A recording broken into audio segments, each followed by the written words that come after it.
So the first script for my History 102 final project follows a boy named Harry Williams who lives in England during World War II.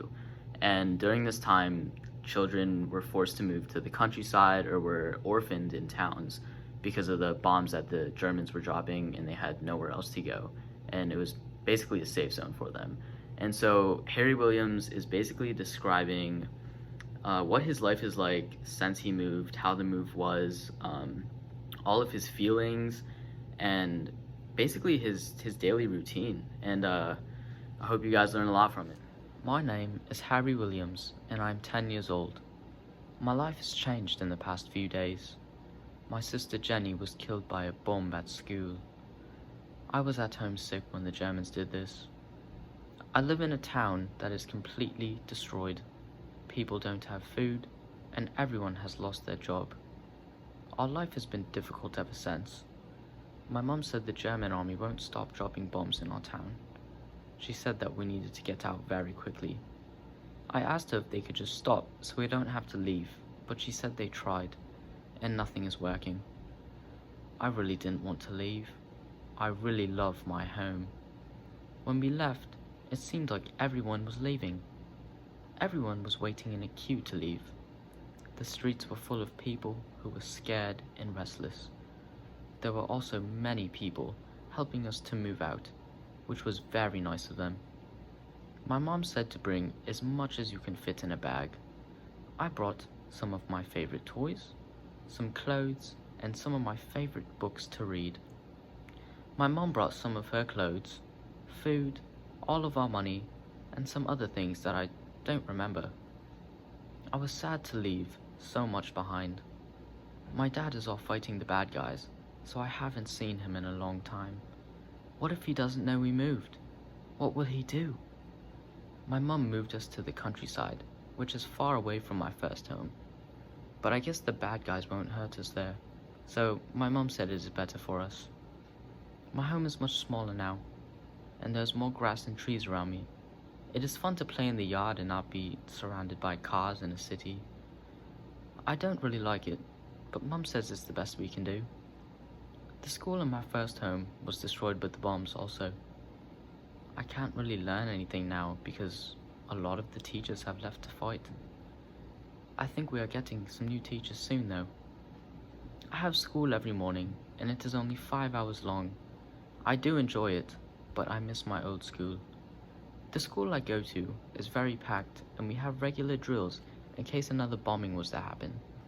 Even though they are drills, they still scare all the kids because we are afraid. My best friend Oliver moved also, but I don't know where he went. Most of the people I was friends with I may never see again. I get sad thinking about it. My home destroyed, father gone, and I don't see my friends anymore. Sometimes at night I can hear loud planes in the sky. My mom always tells me to hide when I hear this. I start to cry when it happens because I don't want anything bad to happen to my family. But my mom holds me and tells me it will be okay. There is a bunker outside the home in the countryside. We hide there with some of the other families sometimes.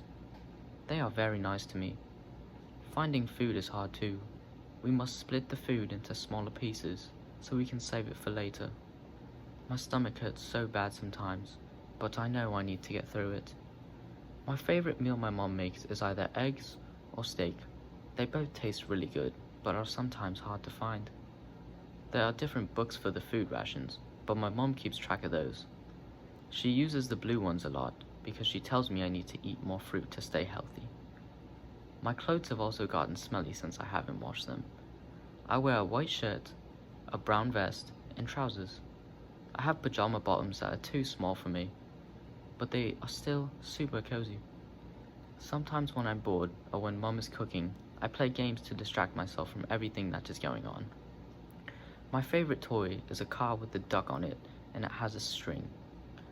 I roll it around everywhere and it goes super fast. I also like to play jump rope with some of the other kids near me. I'm not all good, but my friends are very good at it. We like to play every day after school. It's our normal routine. And it also keeps us kids busy while the mums are cooking. I also read lots of books with my mum before I go to sleep. This is really nice because the books are funny and fun to listen to. Some nights I can't sleep because of the dreams I have of the bombings I saw.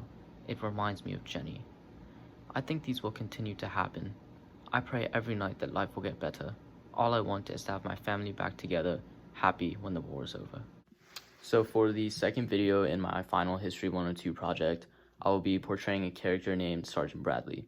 And he is stationed in France during World War II. And he's basically talks about why he's there, what he does, and what it was like being a soldier during this time. And he also talks about the trauma that comes upon soldiers and how they portray the enemy in front of them. And I hope this gives you insight on what it was like. My name is Sergeant Bradley, and I'm an American soldier fighting in the war. I entered the war in September of 1943. I'm stationed in France, but I've also been to Italy. I left behind my beautiful wife Helen when I got into the army.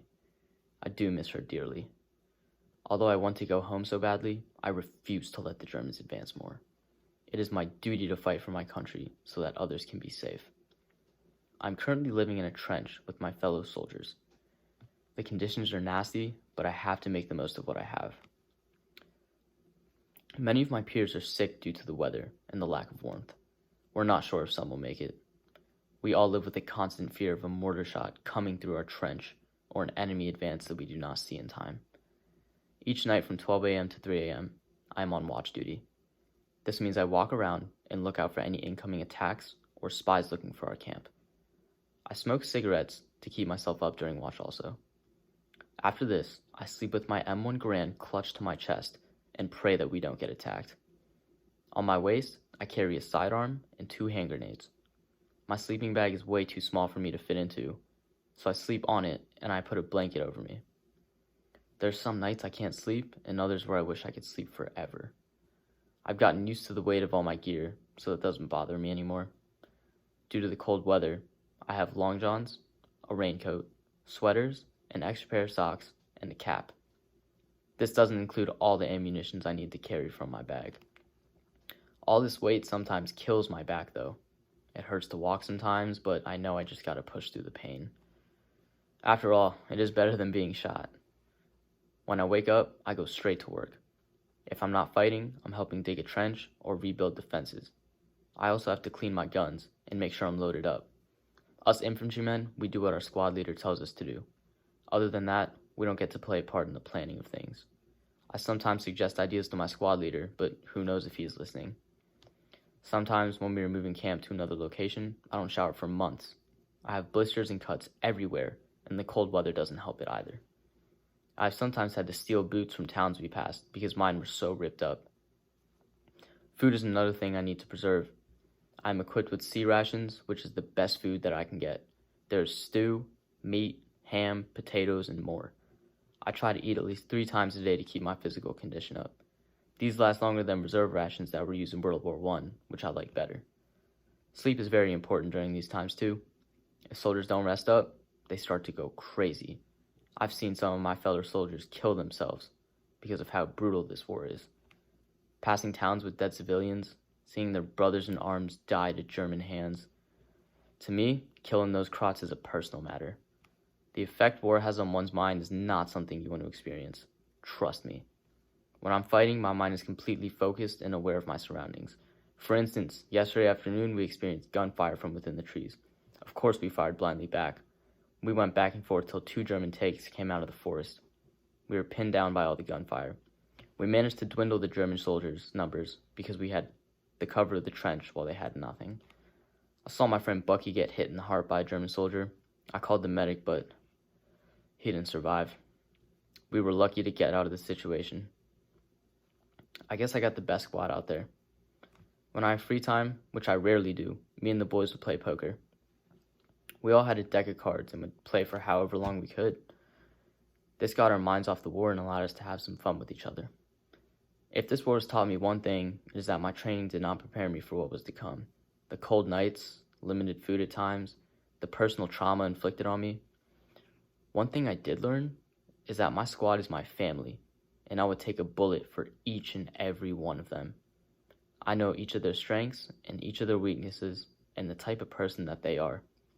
We all take care of each other and look after each other. This is my life now. Sometimes I love it and sometimes I hate it, but I'm not going anywhere anytime soon. Now, if you'll excuse me, I have a war to win.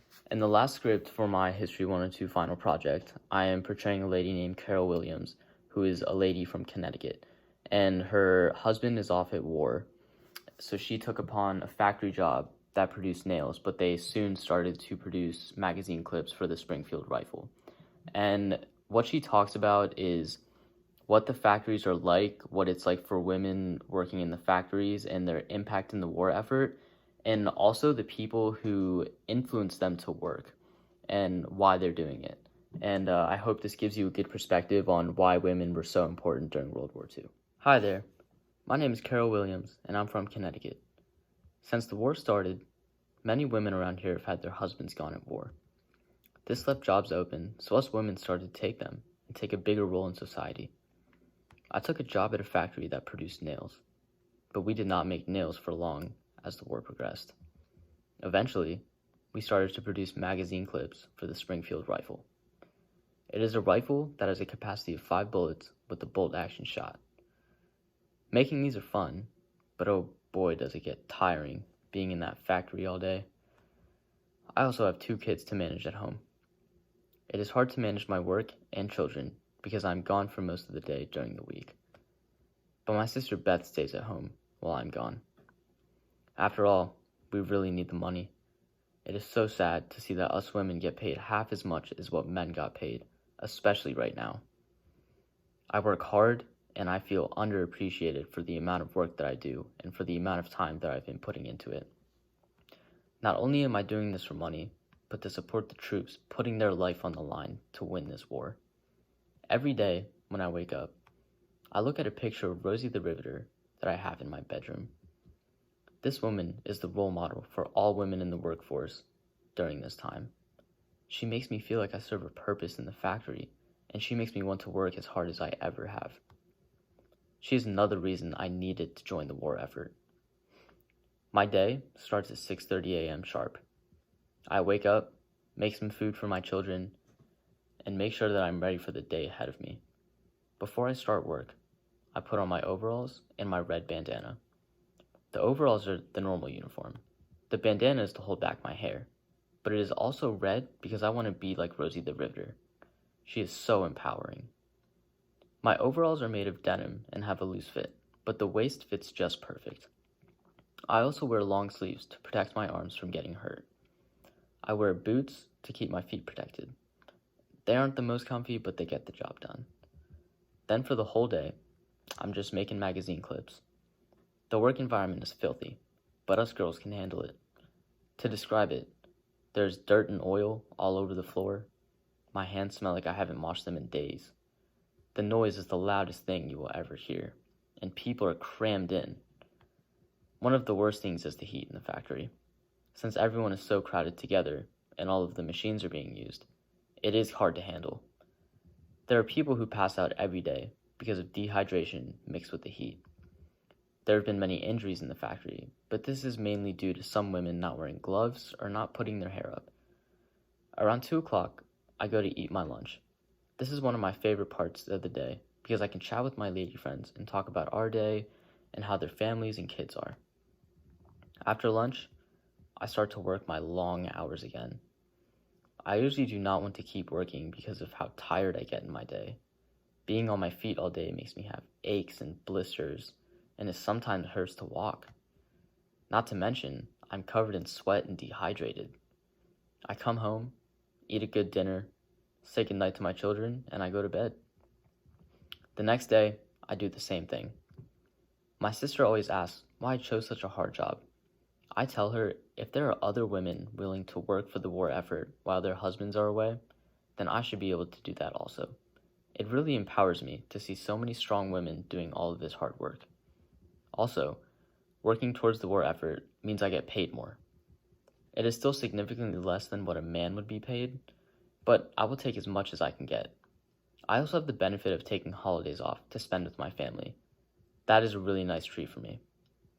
I don't plan on leaving this factory anytime soon. The boss says we need all the help we can get. Us women working together makes us the best team. We are strong, powerful individuals, and we are working for a greater cause. I believe many women will even start to work more after this war is over. I encourage all women to help in these desperate times. If I can do it, so can you.